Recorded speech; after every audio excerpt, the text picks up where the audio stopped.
күн тәртібі бойынша алымша қосымша болса айтыңыздар, урматтуу депутаттар.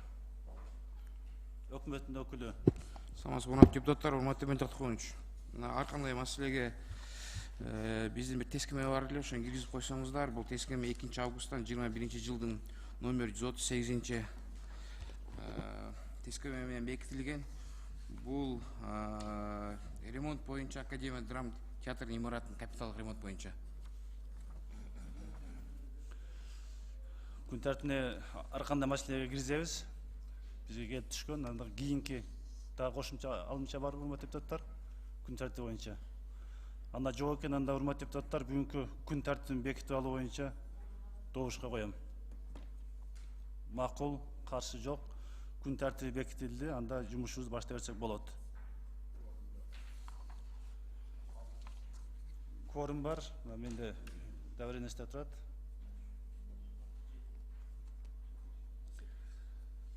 Урматтуу депутаттар, бүгүн регламент боюнча Эмил Токтогонович катышкан адам жарым болуш керек, андан кийин доверенность иштейт. Азыр биздин 2 депутат келет, Айнура менен Бактыбек мырза. Ошол эске алып биз баштап атабыз, урматтуу Сайлоо Каматович. Баштай берелиби жумушту? Кворум бар. Анда бүгүнкү күн тартибинде 3 негизги мыйзам каралган, андан кийин ар кандай маселелер. Биринчи маселе Кыргыз Республикасынын эсептөө палатасы жөнүндө. Кыргыз Республикасынын конституциялык мыйзамдын долбоору, Кыргыз Республикасы Жогорку Кеңеш депутаттары Абдулдаев, Примов, Жоробеков, Акбаров, Токтошев тарабынан демиленип экинчи окууга киргизип жатат. Урматтуу депутаттар, биринчи окуудан биз палатадан караганбыз. Экинчи окууда сунуштарды, толуктууларды карайбыз. Анда ушул мыйзам боюнча, урматтуу депутаттар, экинчи окууга биздин депутаттардан сунуш келип түштү. Депутат Сыдыгалиевден сунуш түштү, өзү отурат, анда ушул Сыдыгалиев сунуштан баштай берсек да. Урматтуу Нурбек Өмүрбекович, сиздин сунушуңуз барына таркатылды. Окуп койсоңуз, аны талкуулайлы.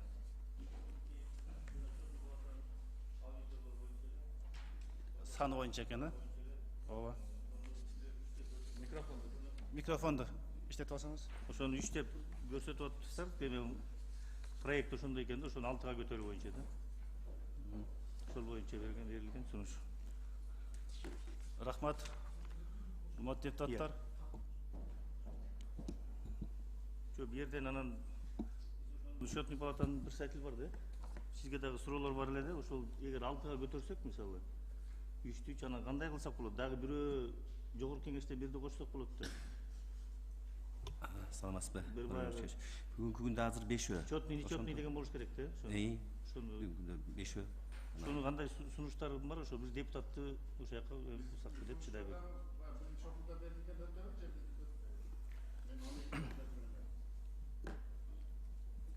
Сунуштарыңызды барын талкуулайбыз. Сайлоо Каматович.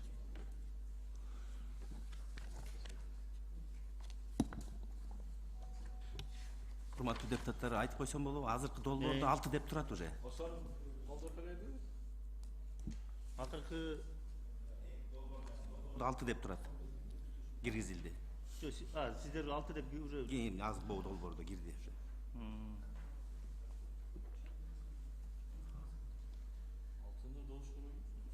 Азыр Нурбек Өмүрбековичтин сунушу, урматтуу депутаттар, мурунку биринчи окууга көрсөтүлгөн санды экинчи окууда 6га көтөрүү боюнча сунуш түшүп атат. Урматтуу депутаттар, анда сунушун боюнча ой пикир болсо айтыңыздар, болбосо дош коеюн. Менде сөз бар. Сайлоо Каматович, сөз сизде. Мен башында биринчи окууда талкуулап атканда 12 деп сунуш кылдым эле да. Анан очередь боюнча болсо меникин биринчи коюшуңуз керек эле. 12 деп. Анан мурда 9 эле. Анан 6 деп азыр сразу эле Нурбек Өмүрбековичтин биринчи коюп атасыз да. Ошонусу кандай болуп калат? 6 деген сан экинчи окууда талкуулап атканда палатадан түшкөн Сайлау Кымбатович, көп депутаттар 3 деп, 6 деп, 2, анан биз мыйзам демилеген депутаттар анан кийин да чогулуп отуруп биз 6га биз ошо макулубуз бергенбиз, туура болот деп. Бүгүн комитеттен добуш менен чечилет. Анда биринчи Сайлау Кымбатовичтин сунушун добуш коюн, анда 12 деген. 6га эле туура болот эле Сайлау сөзүңүз. Мындайда, урматтуу депутаттар, биздин суроогубуз фактически бүтүп атат да.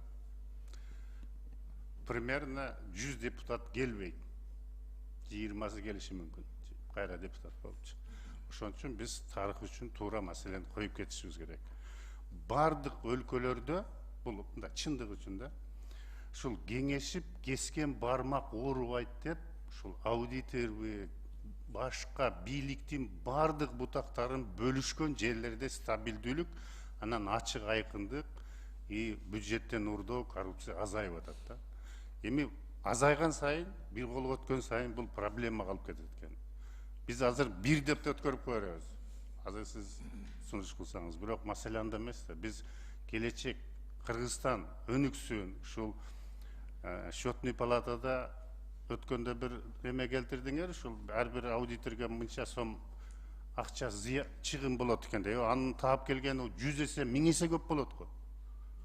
Биз ошол акчаларды контроль кыла албай, бүгүнкү кейпибизди кийип, пенсионерге де, пособияга да төлөй албай атпайбызбы? Жакшы. Азыр дары күндөн күнгө кымбаттап атат. Май 3 эсе кымбаттады. Биз эч нерсени кошо албай атабыз. Ошондуктан бюджеттик контроль болуш үчүн, эгер өнүгөбүз десек, биз көбүрөөк кылышыбыз керек. Ал ким болот, бул башка маселе. Количествосын талашпайлы, канчалык көп болгон сайын, ошончо талаш тартыш болуп, чындыкка келет экенбиз да. Менин максатым, сөзүм маңызы ушунда турат. Калганын өзүңүздөр чечесиздер. Сөз Айбек Алтынбековичте. Рахмат, Рахмат. Сайлау Кымбатович, мен сизге бир суроо берсем да. Сиз 12 деп атасыз да. 12 болуп келгенде, 6 жыл 12 болду иштешти да. 9 жыл. Сиз азыр айтып атасыз да, мындай көп болсо өнүгүп, өсүп, жакшы турмушубуз жакшырат деп атасыз да. Бирок ушу сиз айткандай 9 жылда канчалык деңгээлде жакшырды да? Ошол боюнча сизден сурайын дедим эле да, эмне үчүн 12-ни көрсөтүп атасыз? Мына 120 депутат деле 90га кыскарды да. Эми ал үнөмдөө максатында болду. Элдин кыжырына тийгендиктен болду. Анан эми ошого азыр 12ден 6га же 7ге түшүрүп коюуга сиз эмне үчүн макул болбой атасыз да? Ошону айтсаңыз. Эми сиз айттыңыз, биринчи депутаттардан баштады, 120дан 90га түштү депчи. Маселе количествосунда болгон жок, депутаттардын элин наразы кылган.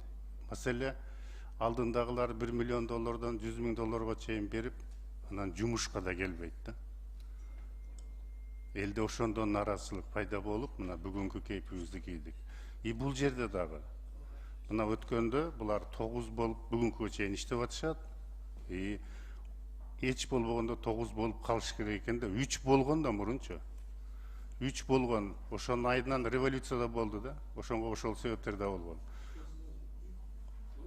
12 эми көбүрөөк болгону, баягы ичиндеги бардык нерсе сыртка чыгып, ачык болгондо бардык нерсе контролдо болот экен да. Канча жабык болсо, ошончо көмүскө боло берет экен. Маселе ошондо болуп атат. Ал эми бир аудиторго кеткен чыгым, анын бюджеттен таап келген акчасынын 1%-на да жетпейт да. Урматтуу депутаттар, мен сунушум 12 дагы эмес, 6 дагы эмес, мен дагы сунуш берсем укугум бар. Биз мамлекетте 7 область бар, 7 кылып так кылсам да кылып койсок, ошондо туура болобу деген ой. Менин сунушум ошондой. Рахмат. Сөз Улан Бердибаевичте. Рахмат, Эмил Токтоконович, саламатсыздар, урматтуу депутаттар, урматтуу бүгүнкү жыйындын катышуучулары. Аталган мыйзам долбоору боюнча официалдуу түрдө дагы, официалдуу эмес түрдө дагы сиздер менен баарыңыздардын талкуулап, сүйлөшүп, кеңешип, кандай кылсак туура болот деп буга чейин дагы кеңешип келдик. Анан кийин бул жерде Садыла Камылович өзүнүн сунушун айтты, азыр Айбек Алтынбекович дагы айтты. Бирок урматтуу коллегалар, мен сиздерден суранып кетер элем. Мына ол 6 деп санды биз буга чейин 3 деп көрсөттүк, кийин ошол эле эсептөө палатасы менен кеңешип, ошол эле коллегалар депутаттар менен кеңешип, ошол эле биздин бюджетибиздин ал акыбалын эске алып, андан кийин ушул санга токтолдук элек. Ошон үчүн аталган мыйзам долбоорун ушул сунушту колдоп берип коюшуңуздарды мен суранам. Рахмат. Сайлы Гамотович, сиз айтып атпайсыз көтөрөлдү деп. Сиздин да оюңуз, өз пикириңиз бар. Бирок ичиндеги инспекторлорду саны кыскарган жок. Инспектор канча болсо ошондон калат. Текшерүүгө чыккандар инспекторлор, көбүнчө аудиторлор болсо кабинетинде отурушат. Биз чаккан бюджетти, анан баардык анализдерди караган ушул санга биз бар макул болдук. Ошого мен дагы айтат элем, сиз дагы өз пикириңизди карап колдоп койсоңуз деп. Эми мен бир добушум эчтеке чечпейт го, но баягы келечек үчүн жакшы кылсак деген ой бар да. Анда силер эгер аудиторлор эч нерсе чечпесе бирөөнү эле кылып койбойлу анда. Сектор тармак бөлгөндө ушу 6 аудитор ылайыктуу деп өзлөрүнүн да макулдашып, залдан да жооп берген Алмаз Шаршембиевич. Залдан ошо бизге макулдук берген да. Биз депутаттарга 3 дегенде, анан 6га ошо тармакка бөлсөк туура болот деп макулдаштык эле. Эми азыр добушка коюңуз. Мен ойлойм, депутаттар четишет. Азыр 4 позиция болуп атабы же 3пү? 3 болуп атат. Анда ортосу 9га кетейли.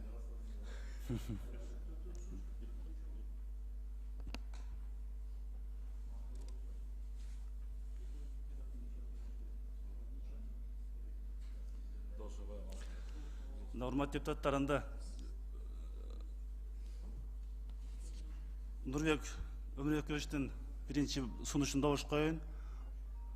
Азыркы каралып аткан мыйзамда негизги маселе болгон аудиторлордун санын 6га калтыруу боюнча сунуш түштү. Бизге негиздеп берди. Анда урматтуу депутаттар, ушул сунушту добушка коем.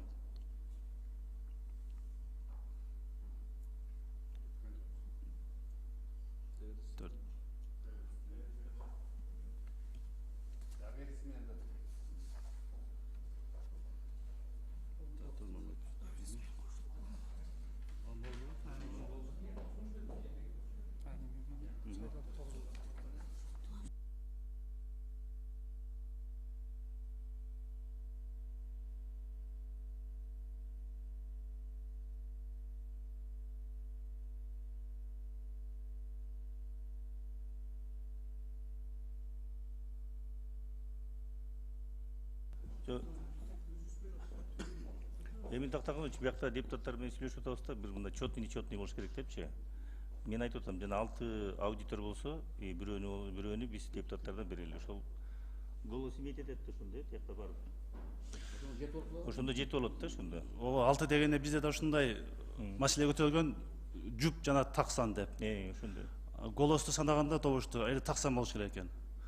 Анан аудитор өзлөрү бизге сунуш кылган, анда профильный комитеттен бир депутатты советке алалы деп. Советке депутаттан. Ошо менен таксан болот.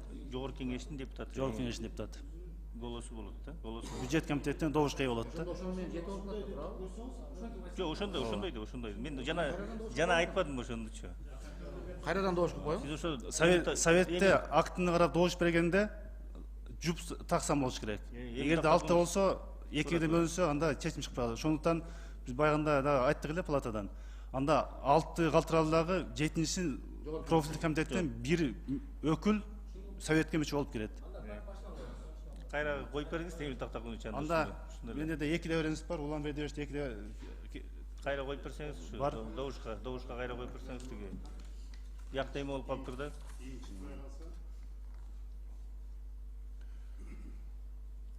Эки миң жыйырма биринчи жылдын 6-сентябрь күнү болуп аткан Кыргыз Республикасынын Жогорку Кеңешинин бюджет жана финанс комитетинин жыйынына катыша албагына байланыштуу добуш берүү укугун сизге өтүрүп берем. Осмон Турмаметов берген. Аттарын эле айтып койсоңуз. Андан кийин Максат Эгембердиевич дагы мага добушун берген.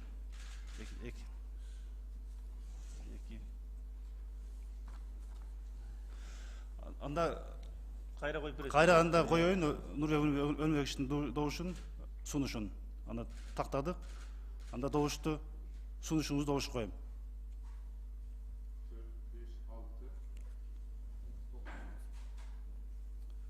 Эки дәүрәңиз бар менде. Улан бир дәүрәштә бир дәүрәңиз бар, ошо менен аз. Анда эмне алалы, бул маселеге бир аздан кайтып келели, кийинкини карай берели анда. Кийинки сунуштарды. Биз 18биз, 3 ишеним каты менен 9буз. Азыр сиз добуш бердиңиз 5, 6, 7, 8, 9 болду азыр. Азыр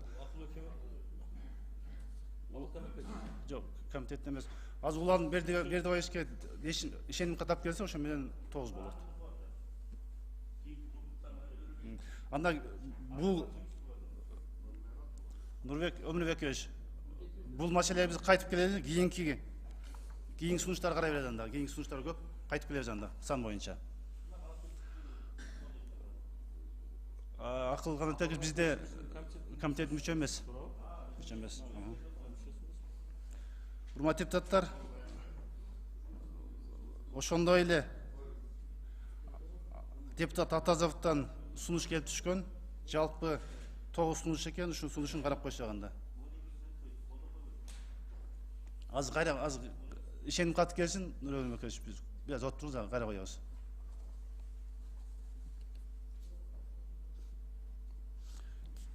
Kiyinki tolu kara verelim, ondan keyin daha kara koyulan buna deputatlar.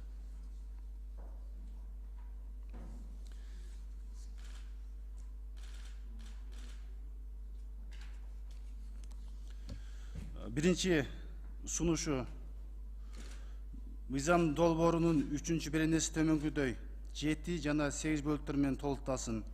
Эсептөө палатасынын кызматчысы эсептөө палатасынын кеңешинин макулдугу болмоюнча ал жүргүзгөн аудитордук иш-чаранын натыйжаларынын негизинде кылмыш жоопкерчилигине тартылышы мүмкүн эмес. Эсептөө палатасынын төрагасы аудиторлор жана кызматчылары кесиптик көз карандысыздык кепилдиктерге ээ. Урматтуу депутаттар, ушу боюнча оюнга дайсаңыздар.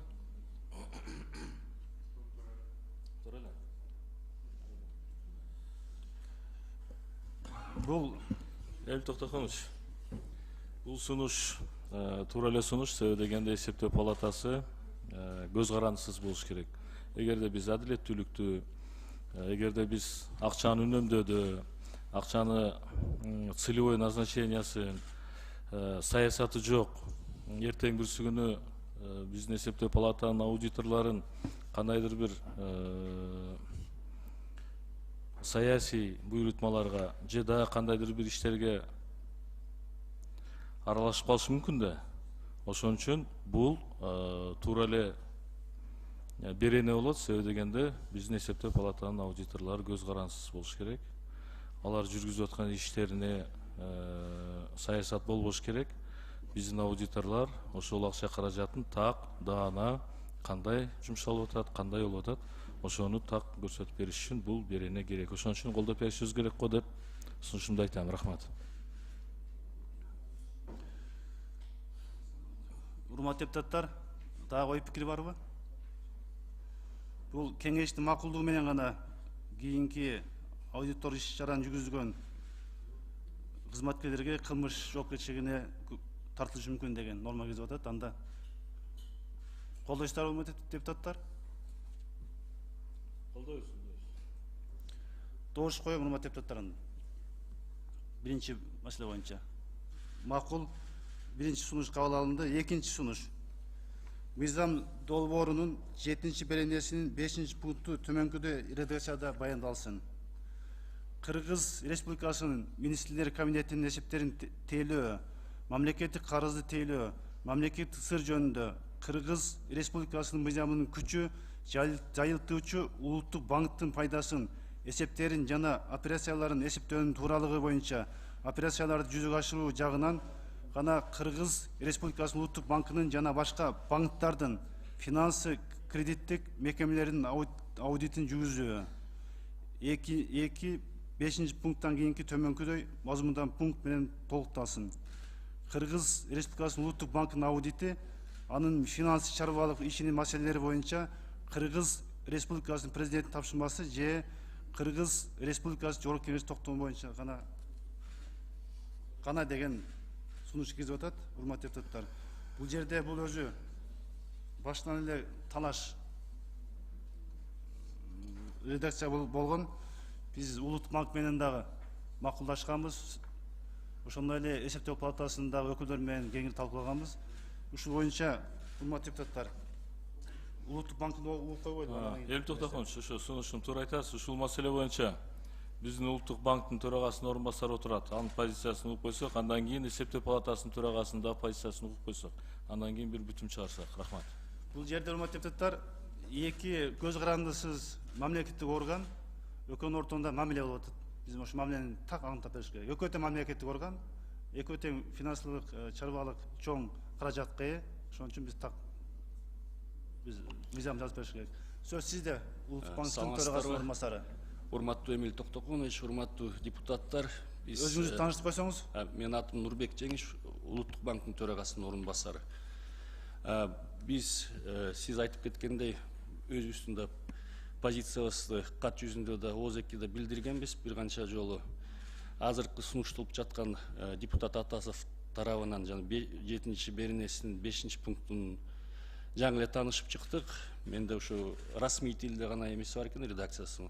Уруксат этсеңиздер, ушу биз өзүбүздүн расмий тилде редакциясын сунуштап кетет элек. Окуй бериңиз, айта бериңиз. 5-чи пункт боюнча 7-чи статьянын төмөнкүдөй редакцияны сунуштайбыз. Аудит Национального банка Кыргызской Республики и других банков только в части осуществления операций по обслуживанию счетов Кабинета министров Кыргызской Республики. Точка.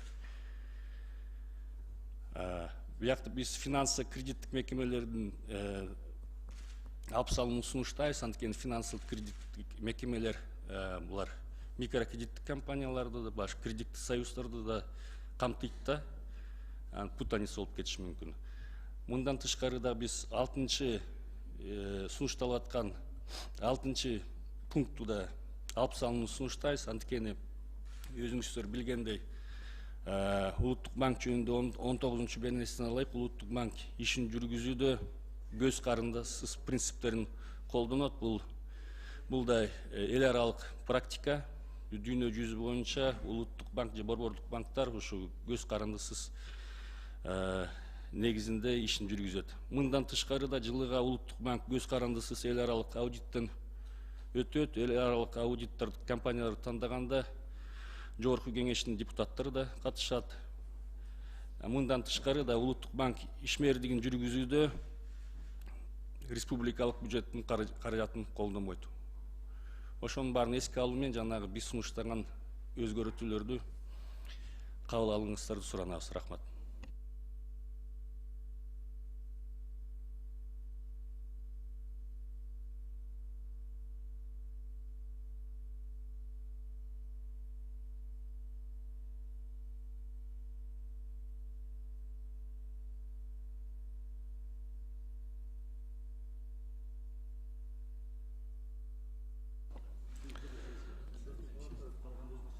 Алмаз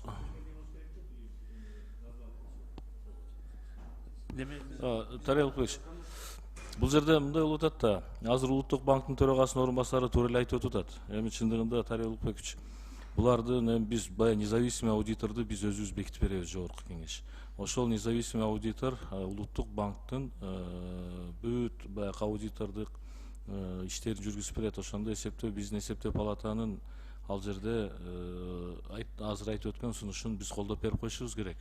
Эсептөө палатасынын төрагасы Алыш Ташенбиевич, кандай дейсиз, сиздин көз карашыңыз туура элеби? Улан Бердибаевич, негизи Улуттук банкты аудит жүргүзбөө жагы ушу сиздер жактан да маселе көтөрүлдү эле да. Өзү буга чейин кандай болуп келген? Текшерген эмессиздер да, болгон эмеспи мындай? Буга чейин текшерилчү, жанагыдай кылып өкмөттүн анан Минфиндин счетторун обслуживать эткени, анан дагы прибыльды Ошону гана тескегенсиздер. Бирок прибыльди эмгиче биз карай элекпиз. Только эле өкмөттүн анан инфиндин счетторун обслуживать эткенин эле карачубуз. Прибыль эчтеке көргөзгөн эмес бүгүнгө чейин. Анан ушу сиздер жактан суроо болгондо, маселе болгондо биз өткөндө айтканбыз, биз эч нерсени карай албайбыз дегенде, анан ошо сиздер көтөрдүңүздөр эле ушу президенттин уруксаты менен, силердин токтом менен анда керектүү нерселерди биз өзүбүз текшерип алабыз деп ушундай маселе көтөрүлгөн.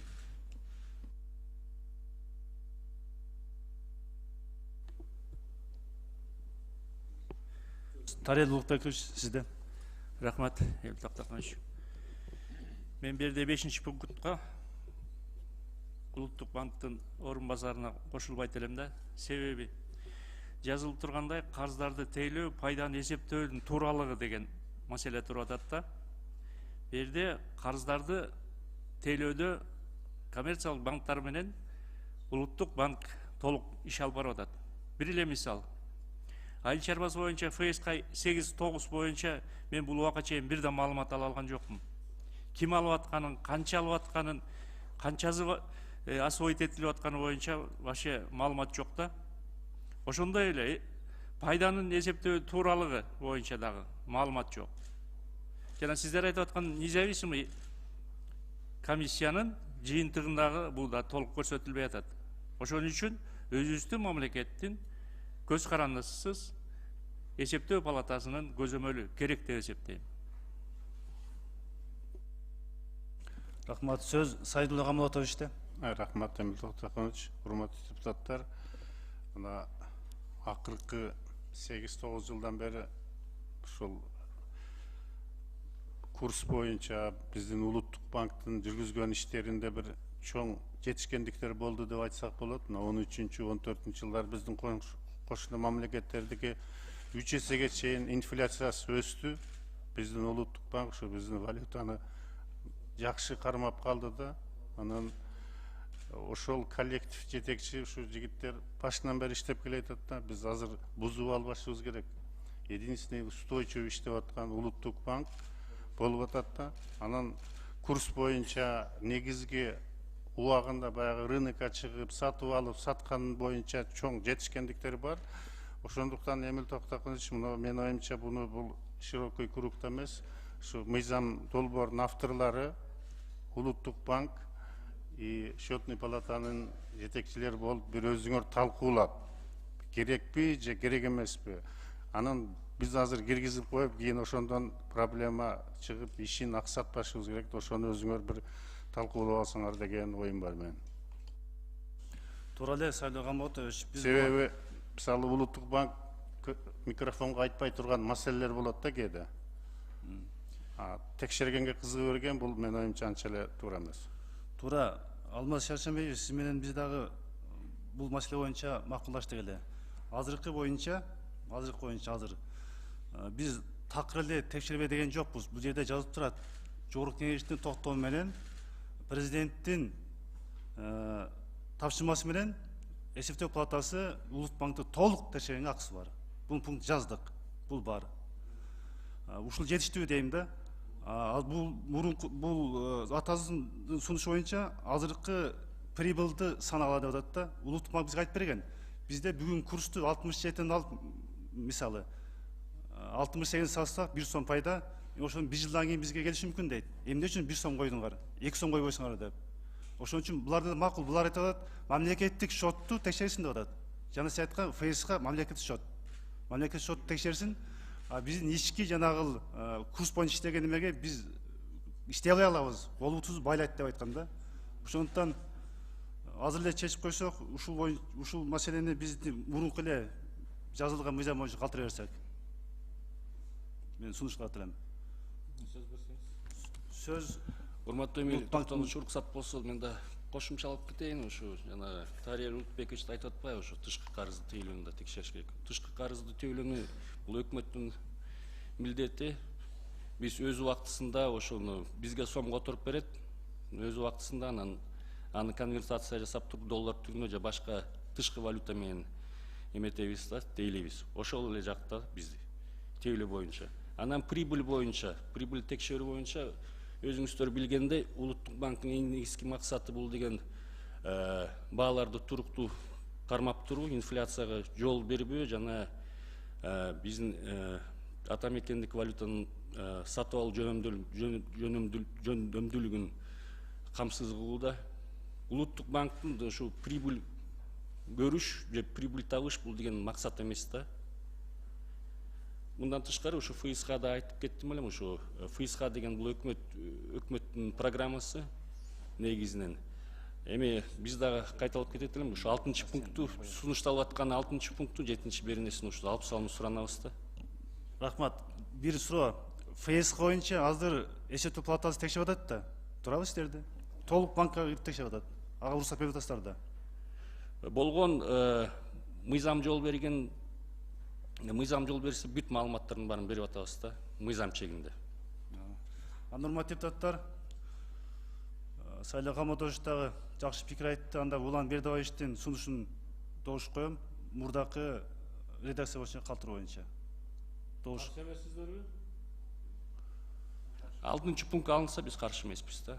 Мурдагы Мурдагы редакцияда биринчи редакцияда, баштапкы редакцияда биз макулбуз. Биринчи окуудагы болгон редакция макулбуз. Алмаз Шаршенбек сөз. Уруксат болсо бир айтып коелук деди эле. Бүгүнкү күндө жанагы ФСХ менен ФСП боюнча негизинен сумманын көбүн ушу РСК менен Айыл банк, анан дагы коммерческий банктардан да кетип атат да. 800 миллион, 600 миллион деп. Бирок ошо бүгүнкү күндө биз ошонун кайда кетип атканын, дыйкандарга жетип атабы карай албай койдук. Анткени бизге задания су жактан берилди эле президент тараптан. Бүгүнкү чейин чечиле элек. Эми ал жерде мындай болуп атат да, коммерческий банктарга эсептөө палатасы текшерүүнүн акысы жок. Бул эки жак болуп атат да. Ошон үчүн ушул эски биздин азыр действие редакция менен калтырган тууралуу. Анда коммерциялык банкка кирип кетесиздер. Частныйга кирбеш керек. Биз сүйлөп койсок болот. Эми токтогончу негизи бүгүнкү күндө бүт мамлекеттерде биз билгенден Армениядан бөлөгүн баары карайт, текшерет. Национальный банктын кандай иш алып барып атат. Жанагы расмий тилде айтканда денежно-кредитный политика деп атпайбыз, ага кийлигишпейбиз. Бирок финансово-хозяйственный деятельность деген бөлөк жактар да бар, карап кое турганчы. Аны эми, конечно, силер өзүңөр чечесиңер. Ана силерде болуп атпайбы токтом менен, анан президенттин тапшырмасы менен деп. Мындай плановый кирген деген ал жерде сөз жок да. Если керекпи бир чачын карай турган болсоңор, токтом чыгарып берсеңер, ошо барып чачын карайбыз. Да мындай болуп атат. А бирок политикага кийлигише албайбыз. А бирок негизи мыйзамда жазылып калган, эгерде кандай форма чапсыны болобу же кандай болот, өкмөттүн бюджеттин акчасын пайдаланса, биз только ошол бюджеттин акчасын гана карайбыз. Туура жетип атабы, максаттуу же максатсыз эмес деген эле. Бөлөк эч частный банктарга кирбейбиз биз. Только ошол эле бюджеттен алган акчаны гана карайбыз да. Бирок ошого да кире албай атабыз бүгүнкү күндө. Урматтуу депутаттар, Улан Бердибаевичтин сунушун добуш коем. Эски редакцияда калтыруу боюнча. Добуш бериңиздер. Тарелдо Улупекович. 3 6 алдык. Анда кийинки пунктка өтөлү, кийинки сунушка муну карап туралы. Кийинки сунуш 3-чү.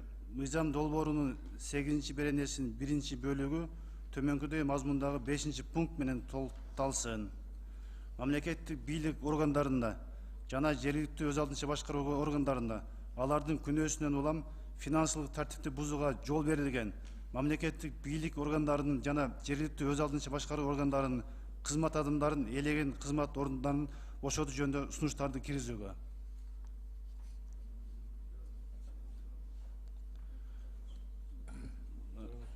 Söz Тарел Улупбековичте. Алмаз Шершембиевич, бу жерде тагыраак түшүндүрмө берип койсоңуз. 8-берененин 5-пункту боюнча мурда текшерилгенден кийин справкага жазылчу. Ошол жердеги мыйзам бузуучулуктар финансылык ал тийиштүү органдарга берилип, мыйзам чегинде жоопкерчилиги тартылчу да. Ошонун үстүнө бүгүн дагы кызмат абалына кароо боюнча сунуш берилебиз деген мааниде жазылып атабы, ушуну тактап айтып койсоңуз. Тарел Улукбекович, рахмат сурооңузга. Негизи биз мурда ушу дисциплинарный эле взыскание деп каралчу да, анан бүгүнкү күндө кичине ушул тартипти оңдойлу деген ниетте кийинки текшерип барганда ушундай мүчүчтөр кетпес дегенде ушул биз ошол органдын кимге машина болсо үчү жагына сунуш эле киргизе алабыз да. Жок, Ордун кызмат ордун справкада көрсөтүлөт да, актыда. Текшерүү актысында көрсөтүлөт да, жерде мыйзам бузуучулук болсо финансылык тартиптеги. И так көрсөтүлөт, туурабы? негизи отчетто биз баягы мүчүлүштөрүн гана эметебиз. Муну болсо сунушту кеңеште карап атканда отчетто ошо кеңеш чечим кабыл алат. Кызмат ордун Кеңеш чечим кабыл албайт, иш берүүчү жергиликтүү орган өзү жетекчиси кабыл алат. биз ошо сунуш эле бере алабыз да. Сиздердин мен ошону тактап коеюн деп атам. Иш берүүчү мыйзам боюнча бошотуу, чара көрүү боюнча компетенция ошо жетекчиде болот. Сиздер текшерип бүткөндөн кийин актыда жазылган мыйзам бузуучулуктан тышкаркы полномочияны да сурап атасыздар да. Бул жанагы жергиликтүү органдарга Тарин Улукбекович, биз ошо кызмат ордун кароого сунуш эле беребиз. Мисалы үчүн Камсумого болобу, же болбосо министрликтер мүчүчтөр кетирген предприятияны ошо министрликке гана сунуш бере алабыз да, биз карап көрүңүздөр. Жок, түшүнүп атам. Мен ошону айтып атам. Сиздер дагы кайталайын, актыда мыйзам бузуучулук финансылык тартиптеги көрсөтөсүздөр. Ооба. Ошол жазылган актынын негизинде тийиштүү органдар чара көрөт, текшерип. Буга чейин эле.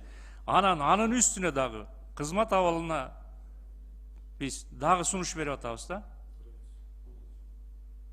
Бул ушул боюнча сизди тактап туруп, анан кийин өзүңүздүн оюңузду айтып койсоңуз деп атам. Мыйзам азыр комитетте Алмаз Хашимбек айта албайт бизге тигиндей кыл, мындай кыл деп. Биз чечимди биз кабыл алабыз. Сиз сунуш бериңиз. Ооба, сунуш бериңиз. Буну макулсу макул эмеспи? Калтыралыбы, калтырбайлыбы? Сунуш айтсаңыз. Мен ошол 5-пункт боюнча сунушум актыда жазылган финансылык тартип бузуучулук мурдагыдай болуп калып, кызмат абалын кароо боюнча сунушту алып салууну мен сунуштайм да, урматтуу депутаттар. Туура эле анда Тарин Улукбековичтин сунушун мен добушка коем, эски редакция калсын деп. Өзүн добушка коем. Оюңузду айтып коюңуз. Рахмат Турага. Мен мындай бир случайды айткым келип атат да, баягы мисалдычы. Бизде Тоң районунда бир мисал бар. Буга чейин жоопко тартылган, иш козголгон, сот процесстер жүргөн, бирок по сроку давности деп иш токтотулганда, бирок ошол айыл өкмөт кайра ордуна келип алып иштеп атат да бүгүнкү күндө. Прокуратура сунуш берип атат кеңешке. Кеңеш өзүнүн инилери, бир туугандары депутаттардын саны менен көпчүлүккө ээ болгон экен. Бүгүнкү күндө ал айыл өкмөткө эч ким чара көрө албай атат да. Мен бул жерден бир оюмду айтат элем да, бияктан государственный органдар дебей, местный самоуправленияны эле калтырып койсочу. Государственный органдардагы занимаемый должностьтор, аларга баягы ар кандай мүмкүнчүлүктөр бар да, баягы жумуштан алып салуу боюнча. А бул местный самоуправленияны калтырып койсок кандай дейсиздер дейм да. Урматтуу депутаттар, анда сунуштарды уктук. Кыскача айтсаңыз. Бул негизи 130 беренеде каралган, только мамлекеттик органдарга депчи, биз ушуган местный органды да айыл өкмөттөрүн гана кошуп атабыз. Ошолор каралбай калыптыр да, ошолордун жоопкерчилигин карасын деп. А бул өзү каралган, бюджеттик кодексте да каралган берене бар. Ошол жерге айыл өкмөттөр, местный орган самоуправлениеде ошол кирбей калыптыр да, ошол эле кошуп атабыз местный самоуправленияны. А так бул турат бар, бюджеттик кодексте дагы биздин 130 беренеде. Тарин Улукбековичтин сунушун урматтуу депутаттар добуш коем анда. Макул, каршы жок. Эски редакция калсын деген. Кийинки Мен кечирип коесуз, Эмил Токтокович, толуктоо үчүн айтып коеюн, эми урматтуу Алмаз Шешенбиевич, бул жерде эми депутаттардын ою туура эле болуп атат. Эми сиздер дагы макул болушуңуздар керек, себеби дегенде сиздер финансылык тартипти көзөмөлдөйсүздөр. Эгерде ошол финансылык тартипти бузулган нерсени аныктагандан кийин сиздер анын баардыгын актыда көрсөтөсүздөр. А чечим кабыл алуучу ошол жогоруда Тарин Улукбекович айткандай иш берүүчү. Бирок ошол сиздердин сунуш берүүңүздөр, сиздердин айткан норма бюджеттик кодексте көрсөтүлгөн. Ал местный, государственный баардыгы бюджеттик, республикалык бюджетке караган нерсеге сиздер сунуш бере бересиздер деп ойлойм да. Ошон үчүн бул норма туура эле болот азыр алып койгонуңуз. Рахмат. Кийинки сунуш мыйзам долбоорунун 17 беренесинин 1 бөлүгүндө, ошондой эле 22 беренесинин 2 бөлүгүндө мамлекеттик башкаруу деген сөздөр алып салынсын. Негиздеме комитеттин негиздемеси Кыргыз Республикасы Конституциясынын 108 беренесине ылайык эсептөө палатасы республикалык жана жергиликтүү бюджеттерди, бюджеттен тышкары каражаттарды аткаруунун мамлекеттик жана муниципалдык менчикти пайдалануунун аудитин жүзөгө ашырат. Буга байланыштуу аудитти жүргүзүү үчүн экономист, финансист жана юрист сыяктуу кесиптер алда канча ылайык келет. Ошондуктан буну, урматтуу депутаттар, бул туура эле буну калтырып койсок. 4-чү Эмил Токтокулович, сунуш боюнча жанагы мамлекеттик башкаруу дегенди эме түшүндүрүп бересиздерби? Ушу аудит болуш үчүн ошону киргизиптирсиздер да? Мисалы экономист болуш керек, финансист болуш керек мисалы. А бул мамлекеттик башкаруу дегенди киргизип атпайсызбы? 17 беренегечи. Ошол боюнча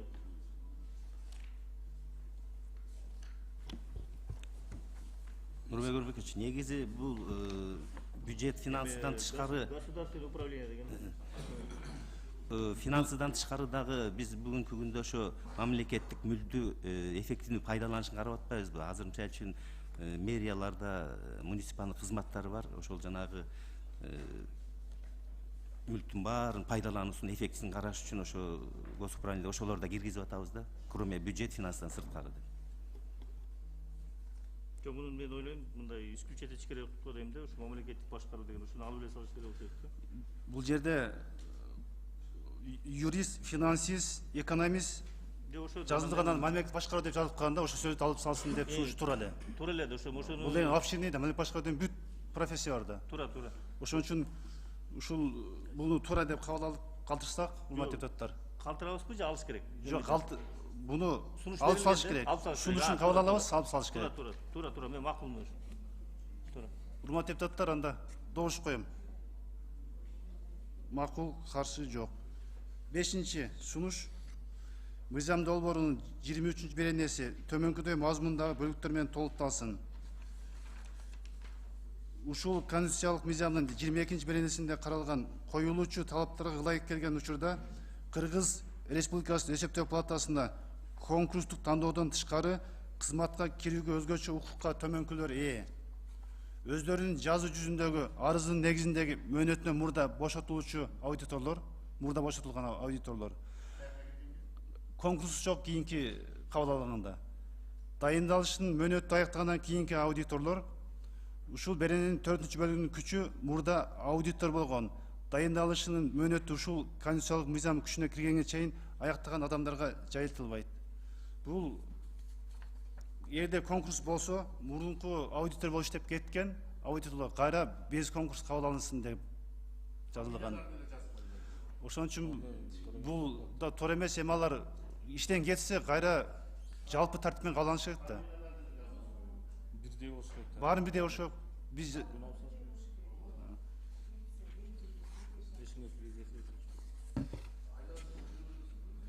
урматтуу депутаттар, анда добушту коем, анда четке кагы боюнча.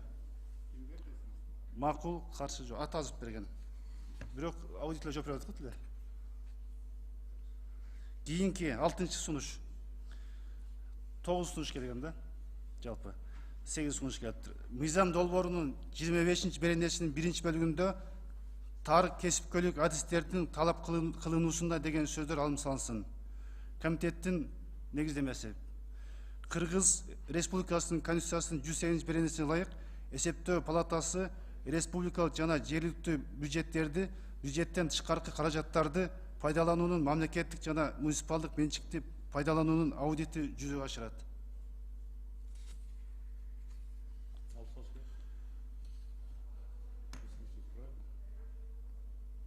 Мен да мурунку редакциянын калышына, урматтуу депутаттар, сунуш катылам.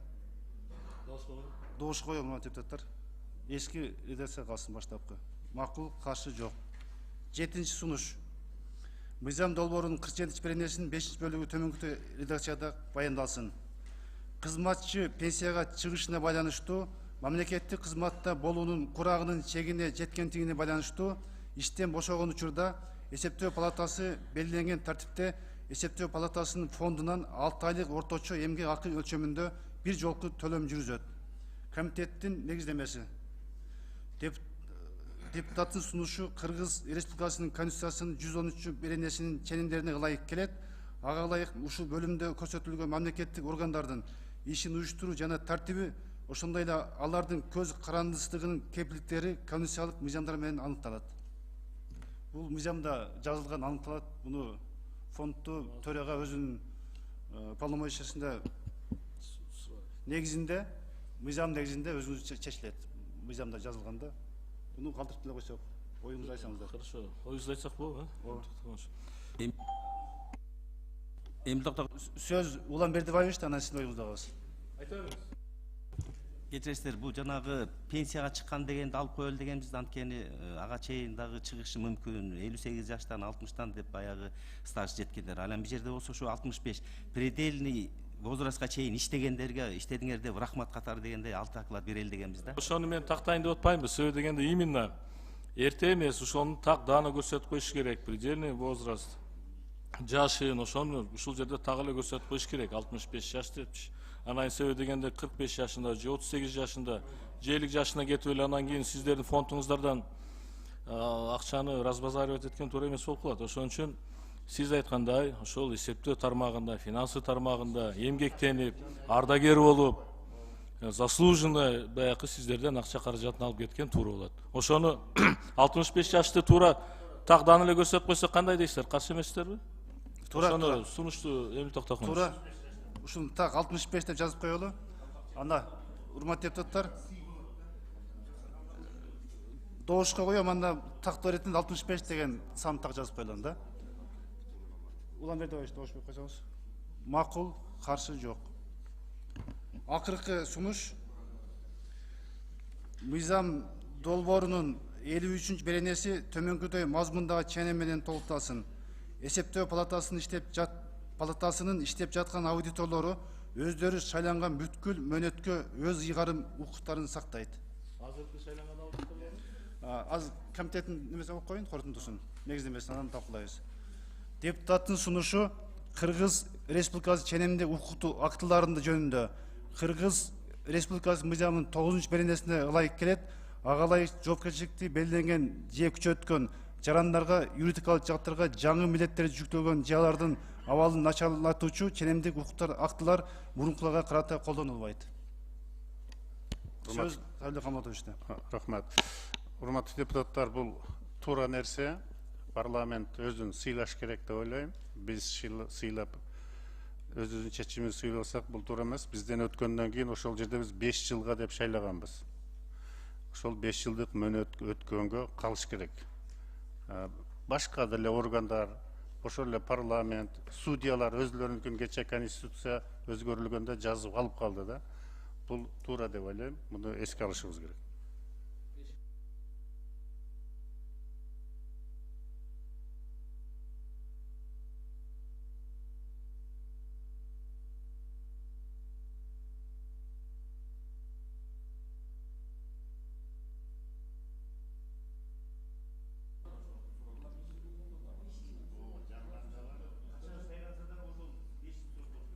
Мөөнөттүн аягына чыксын деп жазылып атат. Анда урматтуу депутаттар, добуш коем сунуш боюнча. Макул, сунуш калды. Кийинки сунуш депутат Осмон Турмаметовдон келген. Бул 3 аудитордун деген сөздү 9 деп сунушталган экен. Азыр бизде ошо 1 эле сан боюнча калды. Азыр кворум болсо биз сунушту коебуз. Нурбек Өмөкүчтүн. Менде 2 доверенность бар. Айнур Алмазбековна келди. Улан Бердибаевич окуп койсоңуз, кайсы? Менде Мананов менен Аманова. Менде Турдумаметов менен Эгембердиевдин добуш бар. 3-6, 7-8, 9, 10, 11 депутат отурабыз бу жерде. 11 депутат. Анда жанагыл Маренда бар 12. Нурбек Өмүрбековтун сунушун добуш коем. Бирок ал жерде тактап коюш керек. 6 бирок советтин мүчөсүндө профиль комитеттен бир депутат мүчө болуп шайланат. Ошо менен жети болот. Добуш кээ болот. Анда кийинки жаңы жогорку кеңешке эле турматтык эле ошол жерден комитет бирөөсүн шайлап берет. Комитеттин көзү ошо болот. Ишенген бирөөнү шайлап беришет. Ошону эмес коелу, бирөө шайлабайлы деп атат. Ооба, профилдик комитеттен, бюджет комитетинен. Анда урматтуу депутаттар, добуш коеюн анда. Нурбек Өнбековичтин сунушун добуш коем. Макул, каршы бирөө өттү добуш. Сиз жок, добуш берилди, ойлонуп атат. Добуш жок, сиз же каршычы, колдоодо. Добушуңуз өттү.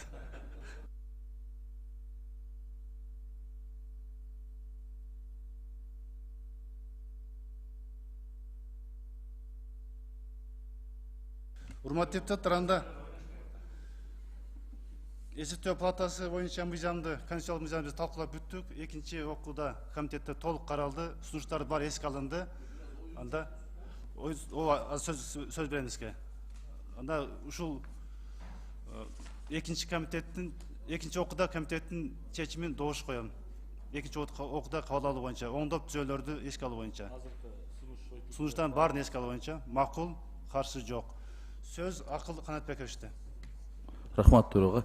Мен счетный палатанын төрагасына мындай суроом бар эле да. Сиздер текшерүүгө барганда частично проверили деген түшүнүк барбы сиздерде? Акыл Канатбекович, рахмат сурооңузга. Негизи бул суроо көтөрүлүп эле келатат. Бизде выборочный тандалма жол деп коет. Бүгүнкү күндө бул бизде эле эмес, негизи Катуураак айтасызбы? Бул бизде эле эмес, негизи эл аралык ушундай положение бар да, ошол формага салабыз дагы, анан ошондон формула өзү чыгарып берет, канча чачын караш керек, канчасы каралбай калат деп. Анткени азыркы күндө местный бюджетти 2 жылда бир карайбыз.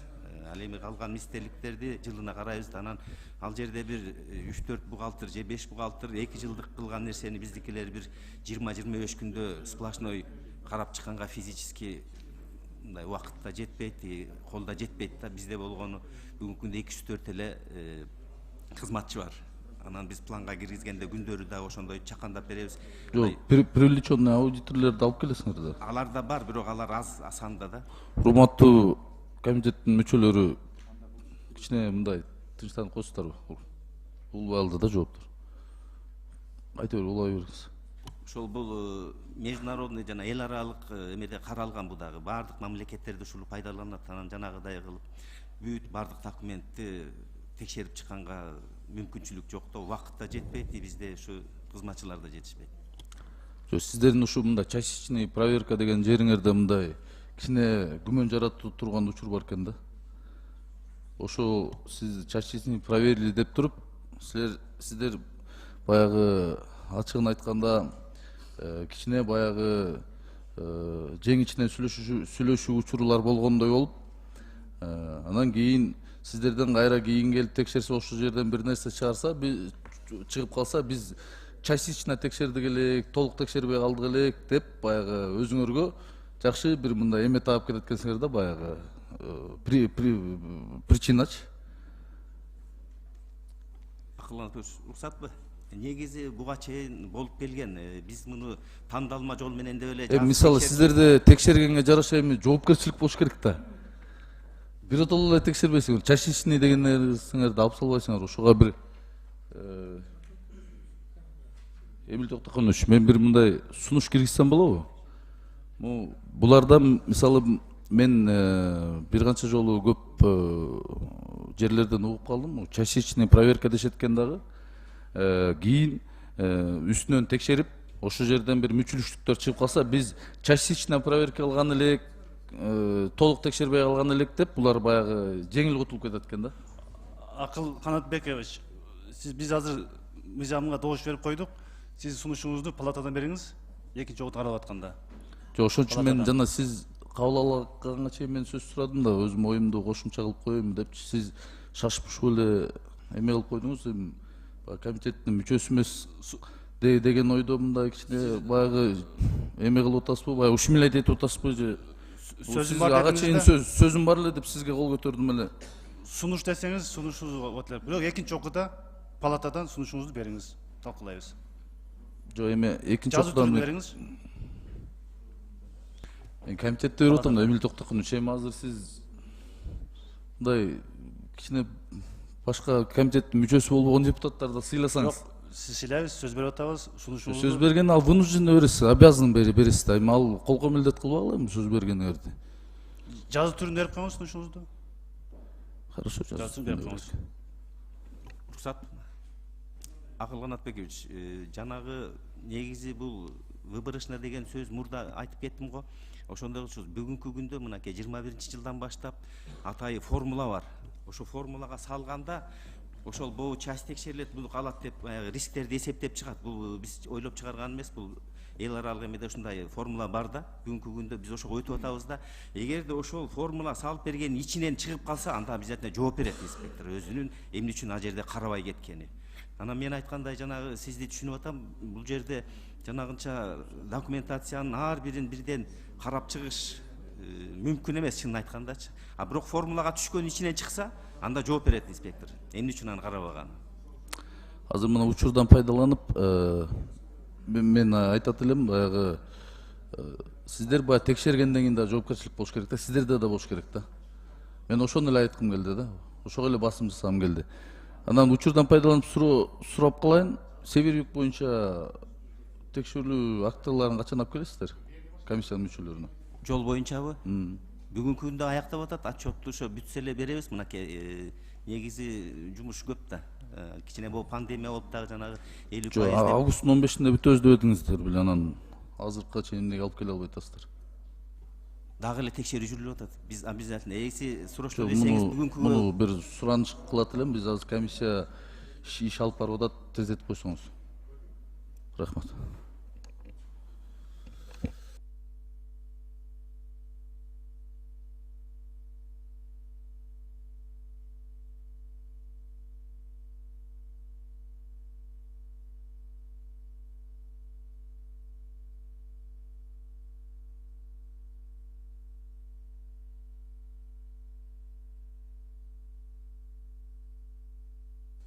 Эмил Токтокунович, мына 27 статья боюнча азыр экөөбүз карап атабыз. Высшим органом счетной палаты является Совет счетной палаты. Определяется председателем счетной палаты. Сиз айттыңыз жана 6 аудитор и бир биз жогорку кеңештен барган өкүл болот деп. Бул жерде башкалар кирип калбайбы? Ошону бир немеге токтоп берсеңиз. Биз мыйзамга жазып койсок да болот. 6+1 деп 7 деп жазып койсок болот. Жана тура алмашашым жана пенсия возраст жаздык ошондой. Так жазып койсок болот. Эмил Токтокунович, бул жанагы 3 болот, 6 болот деп келатканда кичине ошол кеңештин эмелерин, мүчөлөрүн көбөйтүүсүндө бизде карайт дегени төрагага. Анткени может быть ошол жерден руководитель аппаратты киргизет белек же юрист ошондой каралганда. Анан бүгүнкү күндө эси жанагыдай болуп сиздер тактап чечсеңер, анда 6+1 жогорку кеңештен деп койсо деле болот. Анын эч эмеси жок өзгөрүш.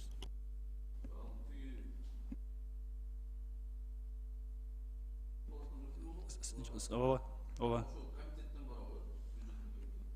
Эми совет күнү өтпөйт да. Совет болуунан катышып өзүнүн добушун берет. Биз мыйзамга анда биз так жазып койсок болот анда. 6+1 деп.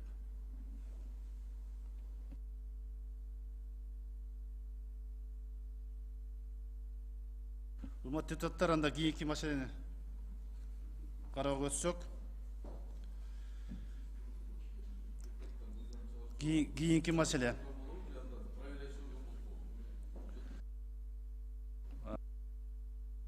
Эмил Токтокунович, ушул сунушуңарга бир мындай оюмду айтайынчы. депутаттар анда мыйзам чыгаруучу орган болобу же анда проверяющий орган болуп калабы? Депутат мыйзам чыгаруучу орган. Жок, анан бул сиздер жана 6+1 деген сунушту киргизип атпайсыздар. Ошого мен баягы комментарий берип атам да. Депутаттар мамлекет органдарга өкүл болуп бара алат, көп органдарга. Жок, эми булар проверяющий финансовый добуш бергенге өкүлчүлүк болгонго да. Жок, финансовый части проверка кылышат да, булар текшерет да. Анан силер мыйзам чыгарбай эле текшерген жагына ооп кеткендей болуп калып атабыз да. Эмне кажети бар эле дейм да. Бир депутатты кошуп жете эле счетный палатанын өздөрүнө калтырып коюш керек да. Депутатты еще аралаштырып, депутат мыйзам чыгара турган адам да. Счетный палата менен кошулуп текшергенге аралашмак беле ал кандай? Алмаз Шаршенбеевич, жооп берип койсоңуз, советтин мүчөлөрүнүн милдети. Негизи мүчөлөрдүн милдети ошол текшерилген отчетту гана обсуждать этебиз, кандай болду и реализациясын кимге беребиз, кайсы органга беребиз, анан сиздерге жөнөткөндө ошо добуш менен кабыл алат. Ошо отчетту бекитебиз. Отчет чечимге эле карайт, катышат Акылган Акиевич. Текшерген катышпайт, добушун эле берет. Жок, сиздер негизи полномочияңар финансовый части текшерген акыңар бар да, укуңар бар да. Урматтуу депутаттар, анда Акылган Акиевич дагы бар сунушуңуз, пикириңиз? Жок, мен баягы тактоо иретинде эле өзүм үчүн сурап коеюн дедим. Макул, рахмат. Анда кийинки мыйзамды карап өтсөк, биринчи мыйзам менен чакыргандар бара берсеңиздер болот. Күн тартибинде бекитилген экинчи маселе 2020 жылдын 9 декабрында Бишкек шаарында кол коюлган Кыргыз Республикасынын өкмөтү менен Корея Республикасынын өкмөтүнүн ортосундагы кайтарымсыз жардам жөнүндө алкактык макулдашууга кошумча макулдашууну ратификациялоо тууралуу Кыргыз Республикасынын мыйзам долбоору Кыргыз Республикасынын министрлер кабинетинин төрагасынын тарабынан киргизилген. Баяндамачы Иманалиев Данияр Шаршенбекович бекитилген Кыргыз Республикасынын экономика жана финанс министринин орун басары. Урматтуу Эмил Токтокулович, кечиресиз, Данияр Шаршенбековичтин ордуна мен келдим, Элдар Алишеров, министрдин орун басары. Урматтуу Эмил Токтокулович, урматтуу депутаттар, айтылып кеткендей 2020 жылдын 9 декабрында Бишкек шаарында кол коюлган Кыргыз Республикасынын өкмөтү менен Корея Республикасынын өкмөтүнүн ортосундагы кайтарымсыз жардам жөнүндө алкактык макулдашууга кошумча макулдашууну ратификациялоо тууралуу Кыргыз Республикасынын мыйзам долбоорун сиздердин карооңуздарга киргизүүгө уруксат бериңиздер. Жогоруда аталган алкактык макулдашуунун 6-беренесинин 1 пунктуна ылайык министрлик тарабынан эл аралык кызматташуу боюнча Корея агенттиги Койка менен биргеликте алкактык макулдашууга кошумча макулдашуунун долбоору иштелип чыккан. Айтылган мыйзамдын максаты алкактык макулдашууга кошумча макулдашууну ратификациялоо жана мамлекеттик ички жол жоболорду өткөрүү. Кошумча макулдашуу кайтарымсыз жардам берүү программаларын ишке ашыруу аркылуу эки өлкөнүн өрнөктөштүгүн жана кызматташтыгын өнүктүрүүгө багытталган. Кошумча макулдашууда Койка өкүлчүлүгү персоналы жана алардын үй бүлө мүчөлөрү үчүн негизги артыкчылыктар жана иммунитеттер жазылган. Койка өкүлчүнүн ишин ишке ашыруу үчүн жана программаларды ишке ашыруу үчүн товарларга, жумуштарга жана кызмат көрсөтүүлөргө карата алар сырттан импорттолгондугуна же Кыргыз Республикасынын аймагында сатып алынгандыгына карабастан Кыргыз өкмөтү ата мекендик товарларды жана кызмат көрсөтүүлөрдү түз жеткирүүсү үчүн кошумча нарк салыктан бошотот. Валюталык чыгымдар боюнча тобокелдиктерди камсыздандырууга сертификаттар жана импортко лицензиялар сатып алуу талабынан бошотот. Ташып келген товарларга карата бажы операцияларын биринчи кезекте жүргүзүүгө көмөктөшөт. Кызмат ушул Койка өкүлдөрүнүн жана кызматкерлер киреше салыгын кошкондо салыктарына жана өздөрүнүн милдетин аткаруу үчүн аларга чет мамлекеттин которула турган айлык акыга же суткалыкка салынуучу окшош мүнөздүү айлык жыйымдарынан бошотулат. Жогоруда айтылган жактар жана алардын үй бүлө мүчөлөрүнүн Кыргыз Республикасынын мыйзамдарына ылайык визаны тариздөө жана берүү, анан аракеттенүү мөөнөтүн узартуу, жашаш туура укугун алуу жана каттоо жол жобосу үчүн мамлекеттик алымдарды жана же консулдук жыйымдарды төлөөдөн эмгек ишмердүүлүгүн жүзүгө ашыруу үчүн уруксат алуу талаптарынан бошотулат. Аталган мыйзам долбоорун колдоп берүүңүздөрдү суранабыз. Көңүл бурууңуздарга үчүн чоң рахмат. Суроолоруңузга жооп берүүгө даярбыз. Урматтуу депутаттар, суроо барбы? Жок болсо Бул кошумча нарк боюнча экен. Аны добушка коем, урматтуу депутаттар. Макул, каршы жок. Экинчи маселе боюнча чакырына барасыңыз болот. Күн тартибиндеги 3-чү маселени карап өтөбүз. 2020 жылдын 29 сентябрында Будапешт шаарында кол коюлган Кыргыз Республикасынын өкмөтү менен Венгрия өкмөтүнүн ортосундагы инвестицияларды колдоо жана өз ара коргоо жөнүндө макулдашууну ратификациялоо тууралуу Кыргыз Республикасынын мыйзамдын долбоору Кыргыз Республикасынын министрлер комитетинин төрагасы тарабынан киргизилген. Урматтуу депутаттар, анда бул баяндама угалыбы же колдоп коелубу?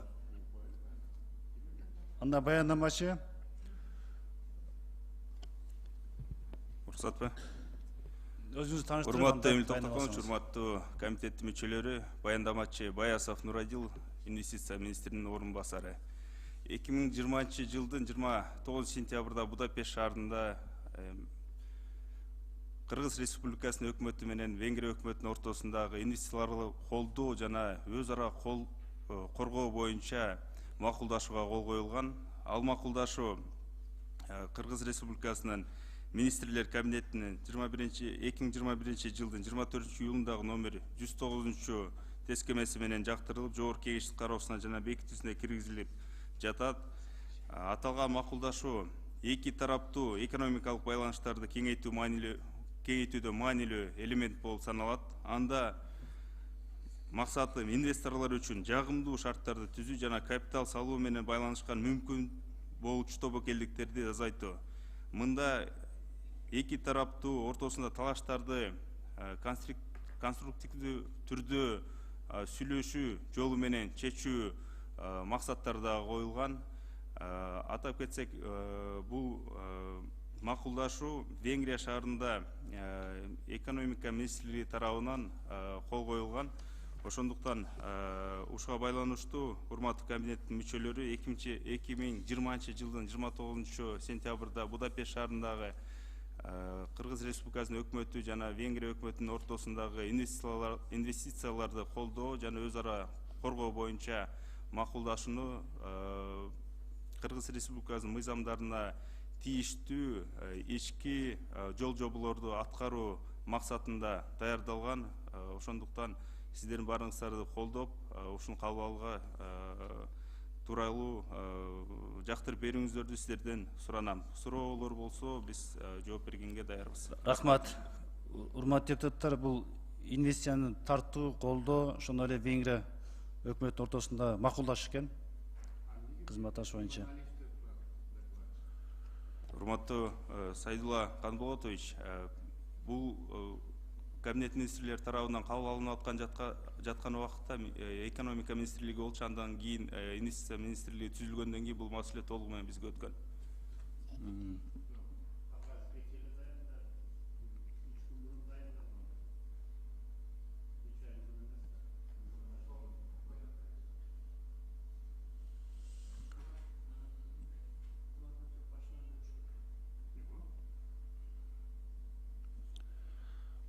Урматтуу депутаттар, суроо барбы?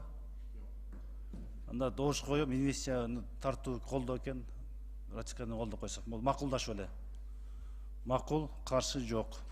3-чү маселе менен чаккандар бара берсеңиздер болот. Анда күн тартибинде ар кандай маселеге келдик.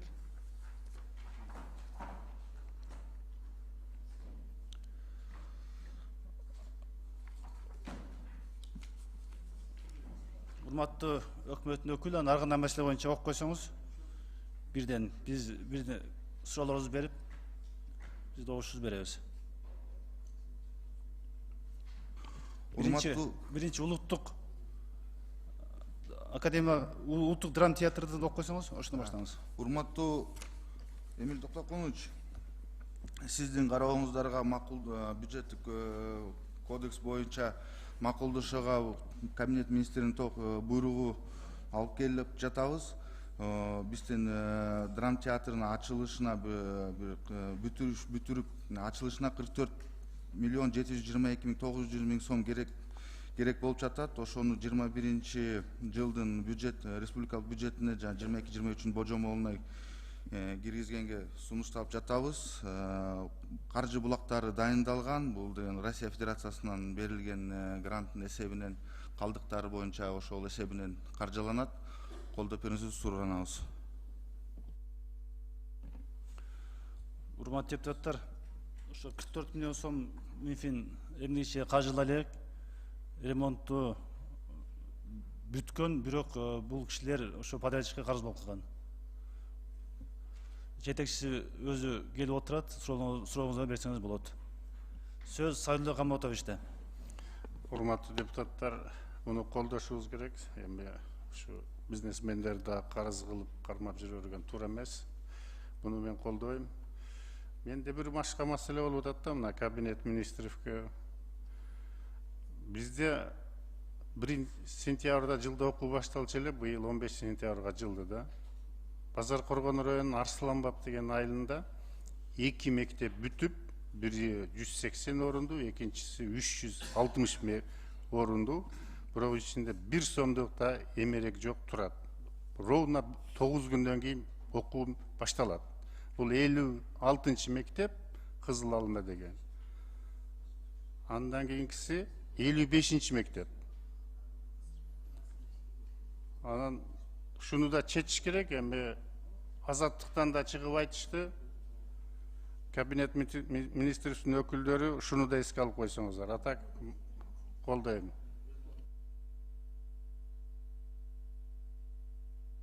Эске алабыз. Карап чыгабыз.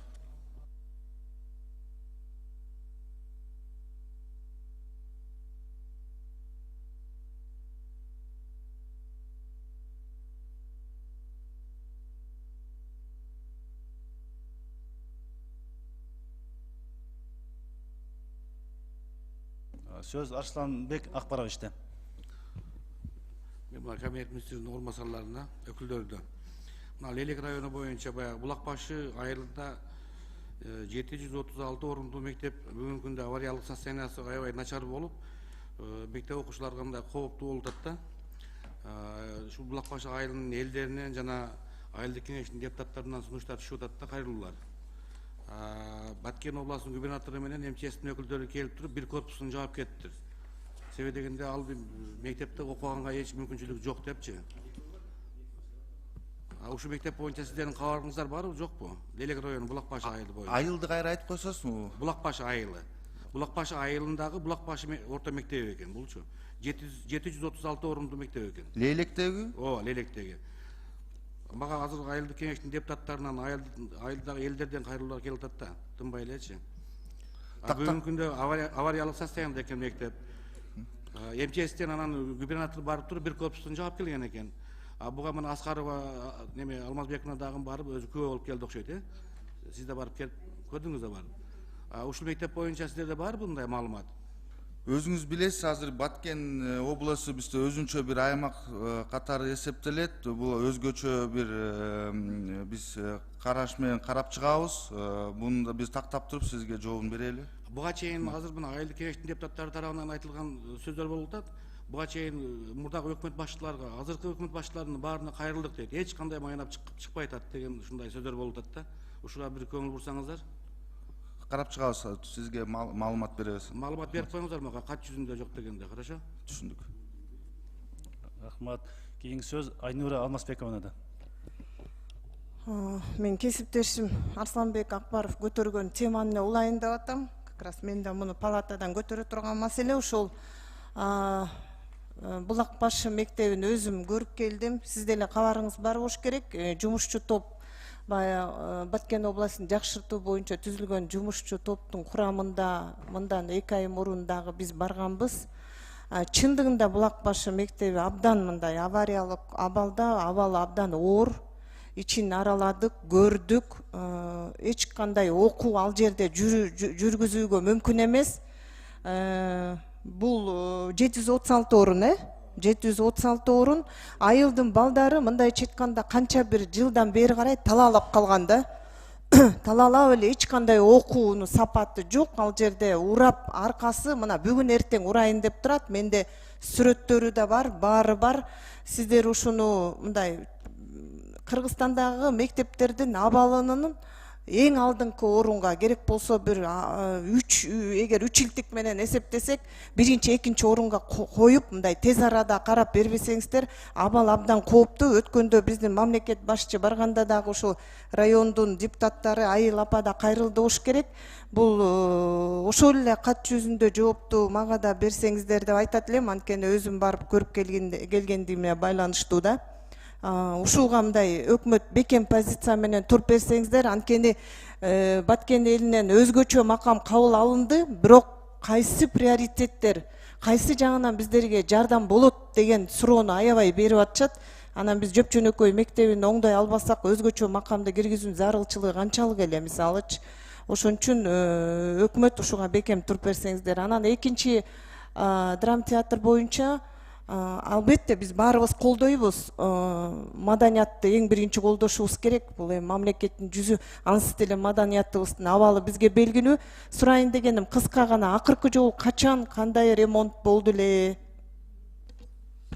Арбаңыздар, урматтуу депутаттар.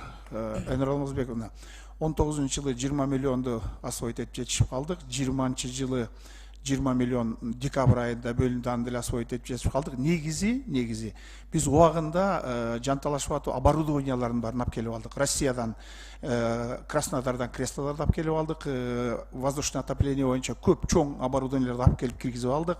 Айнектерди, жакшы айнектерди коюп жетишип алдык. Лед экрандарыбызды, прожекторлордун баарын убагында алып келип жетишип алдык. Жанталашып, ооба. Эми калып калган 44 миллион 722 миң сомду биз суранып турган себебибиз үстү жабылмайынча кровля. 50 жылдан бери кара кагаздар үстүнө чогулай берген экен. Биз подрядчиктерди тандап, тендер өткөрүп, прочий дегенге коюп эле акчасы жок эле тендер өткөрдүк дагы, убакытты кетирбей депчи. Себеби ысык убакта гана жасап жетишибиз керек да. Азыр аларды сөз менен ишендирип жасай бергилечи, сентябрь айы ысык болот экен деп өтүнүп 3000 квадрат метр, 3000 квадрат метр жалпы аянт үстү жабылып атат. Демек бул акча кровляга кетет деп атасыздар. Кровляда жанталаш бүтүрүп албасак, үстүн жаап алсак, анан кыш боюнча акырын кире берет элек да, ичин жасай берет элек. Азыр буюрса иш жүрүп атат, бирок акчабыз жок эле. Балдар, подрядчиктер ишенич менен иштеп атышат, акча бөлөт го, мамлекет берет го, сиздерге ишенебиз деп. Түшүнүктүү. Рахмат. Урматтуу депутаттар, анда тарыйлык пикир сөзөп атасызбы? Аны добуш коелу. Сиз айтсаңыз, жалпы драма театрга канча сумма каралды?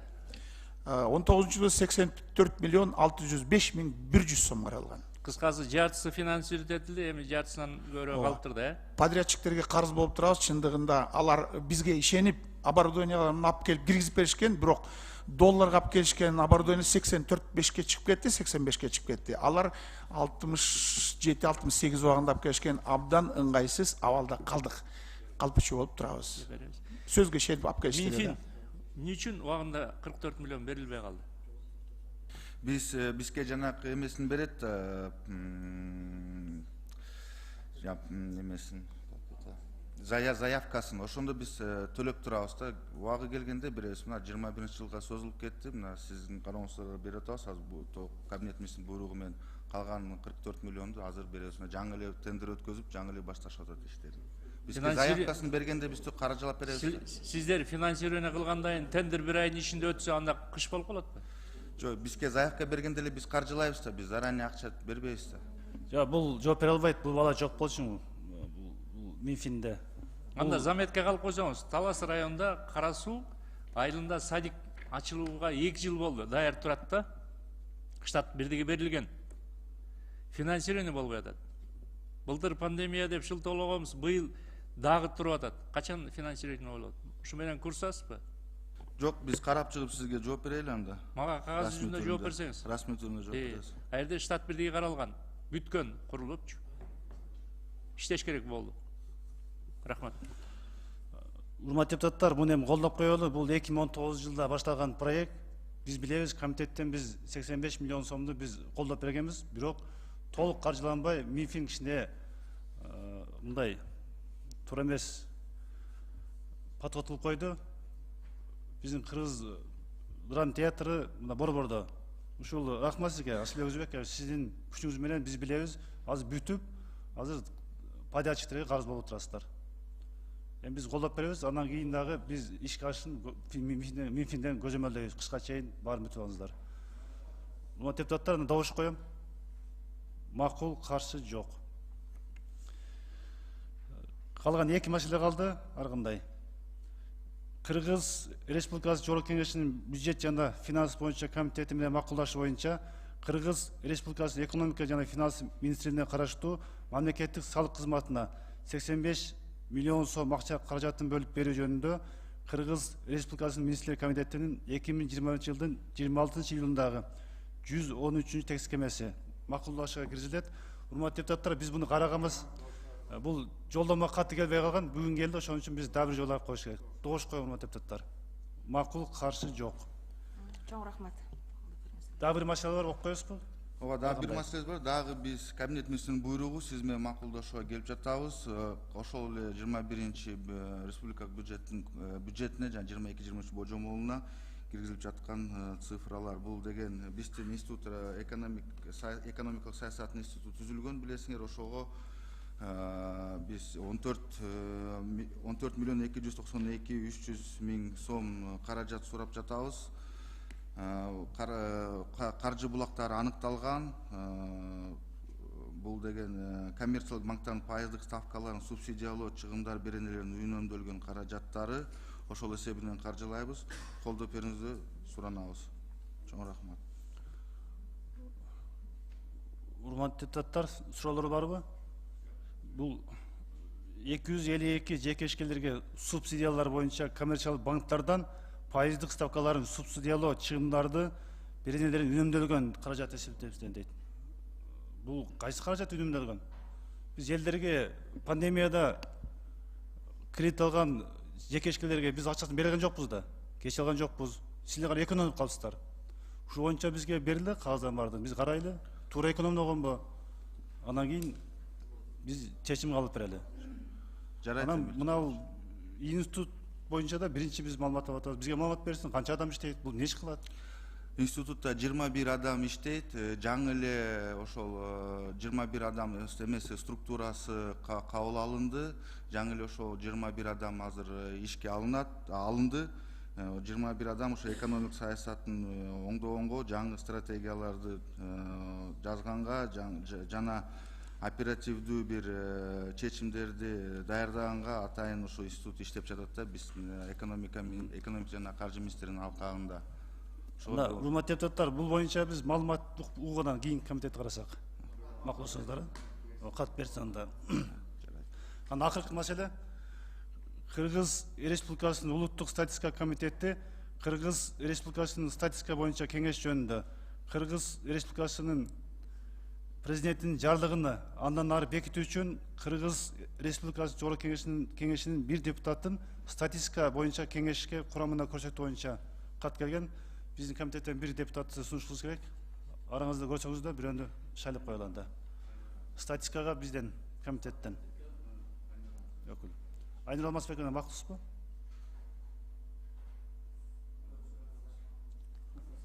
Стат комитеттен бизге бар. Анда Айнур Алмазбекованын кандидатын статистикага бизден өкүл болуп жиберүүгө добушка коем. Макул, каршы жок. Бүгүнкү маселе толугу менен каралды. Кийинки комитетке чейин сак саламатта болуңуздар. Чоң рахмат барыңыздарга.